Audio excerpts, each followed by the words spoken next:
Okay, so look around any workplace today.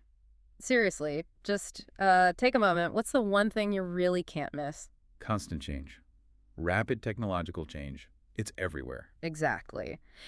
From AI tools that seem to appear overnight to, well, just the endless rollout of new digital platforms, it feels like the ground is constantly shifting under our feet professionally. And it's happening incredibly fast. It really is. Which forces this fundamental question, doesn't it? How do you actually stay relevant?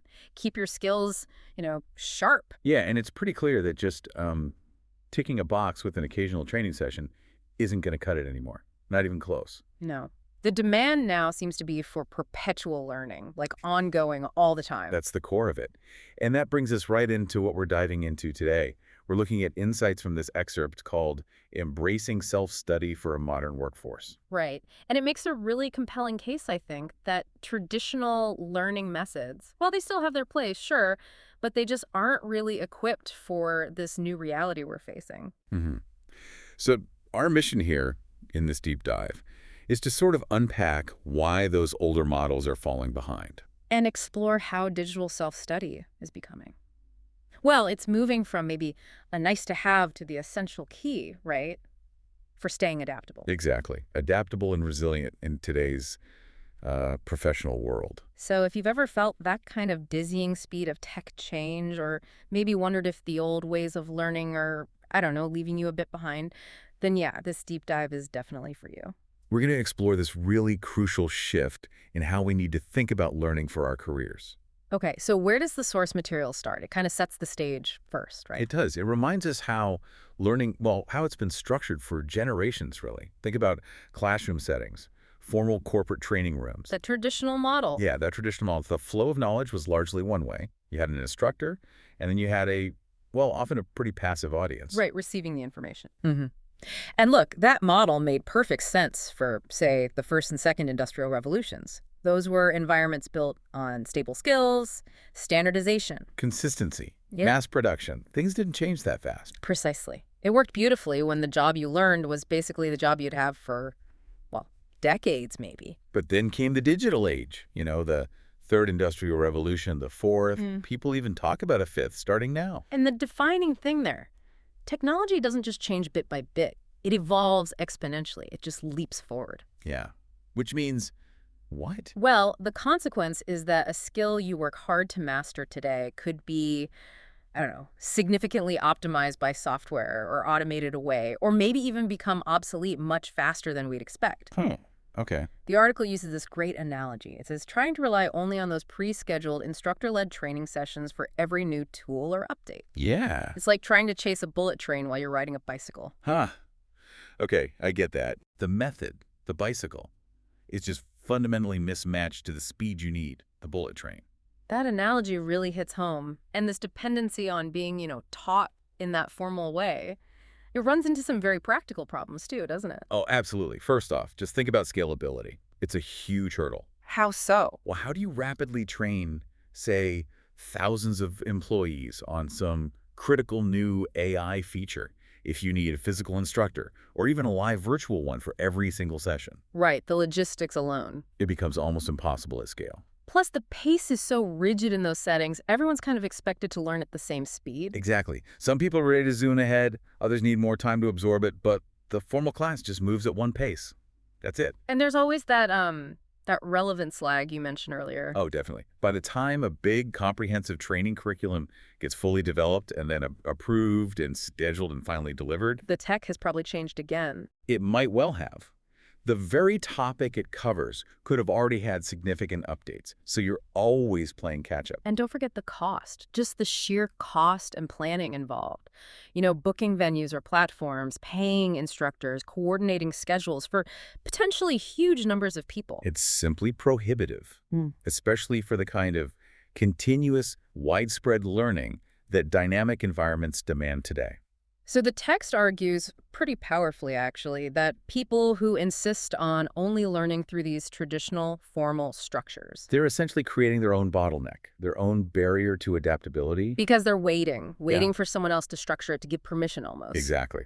Waiting for that external structure to gain the knowledge that the modern workplace actually needs them to go out and get proactively. Okay, so if waiting to be taught is the bottleneck. Then the argument here is that digital self-study is well, the necessary engine to break free from that. So it's moving beyond just being like a supplementary tool. Yes.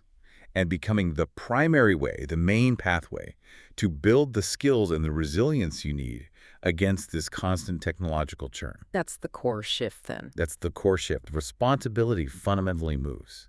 It goes from passively being taught, To actively seeking it out. seeking, discovering, and then applying that knowledge just when you need it. I really like that reframing. It puts the agency back with the individual, doesn't it? It does. And yeah, the piece definitely acknowledges the value of formal online platforms, Yeah. structured courses, certifications.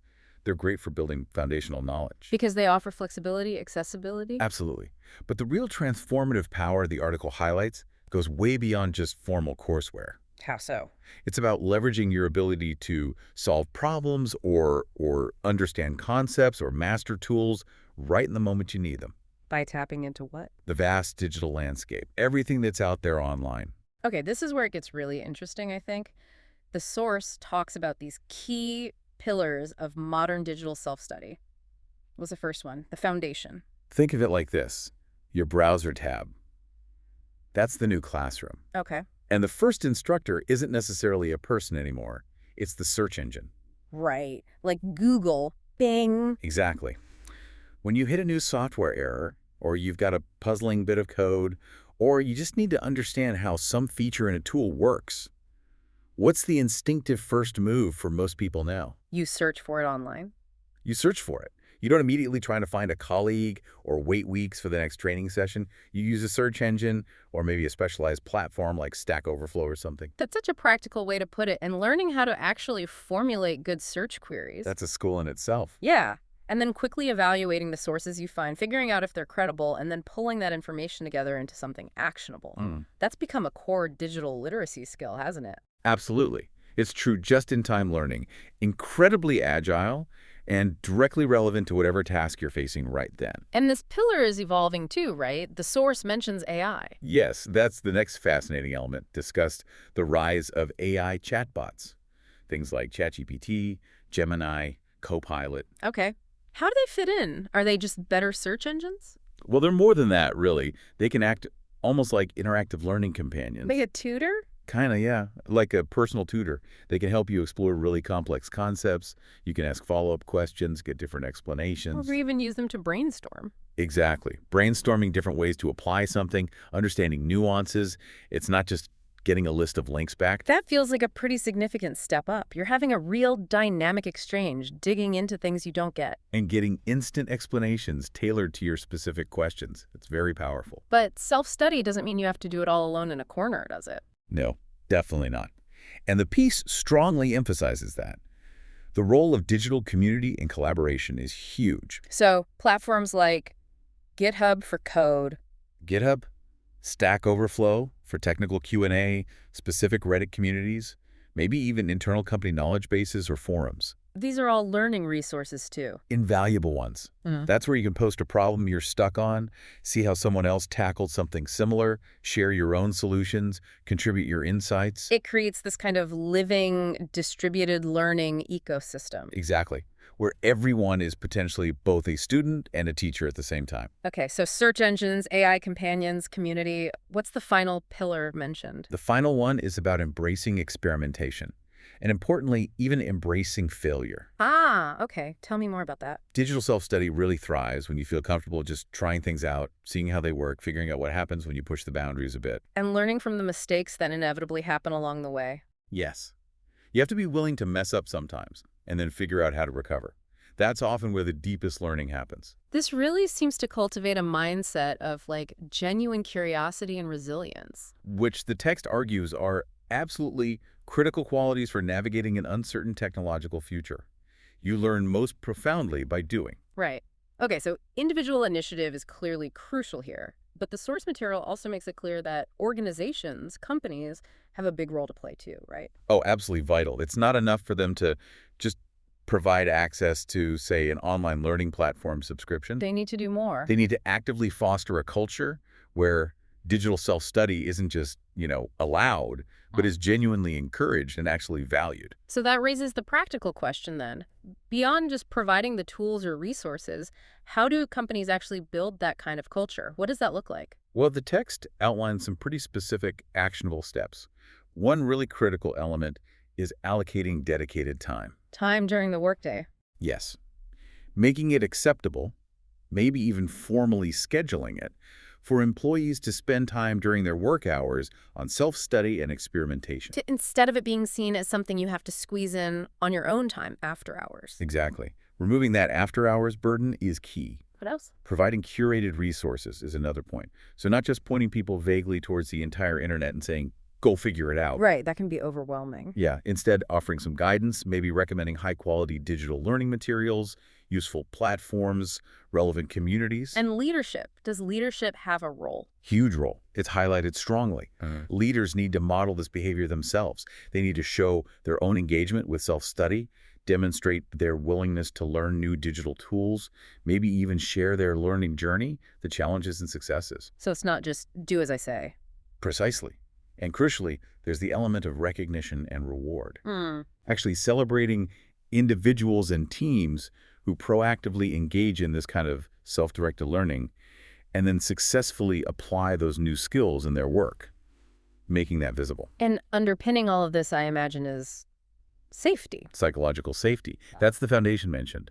Creating an environment where employees feel safe enough to try something new, to experiment. Knowing they won't be penalized if it doesn't work out perfectly the first time. Exactly. Knowing that the learning process itself, the effort to adapt and grow, is valued. That safety is absolutely essential if you truly want to encourage experimentation. Okay, so connecting this back to the bigger picture. The source seems to be saying that in the, 21st century workplace, adaptability isn't just a nice buzzword. No, it's the paramount skill. The ability to continuously acquire knowledge, refine it, apply it. That's shifted from being maybe a professional luxury for some. It is a core competency, expected of pretty much everyone. That's the argument. And by strategically empowering their workforces to embrace digital self-study, organizations aren't just, trying to keep pace with technology. We're doing more. They're actively cultivating a more dynamic, self-renewing talent pool, one that's inherently better prepared for whatever challenges the future throws at them. The article ends with a really powerful thought, doesn't it? It really does. It basically says, Yeah. the revolution in how we must learn for work isn't coming someday. It's already here. And it's textbook. Its primary textbook is the internet itself. Wow. Okay, let's just let that idea sink in for a moment. Yeah. If the internet truly is the new textbook, the fundamental source material for our ongoing learning, Yeah. what does that actually imply about how we measure knowledge going forward? Or even maybe which skills we should value most? What becomes truly important then?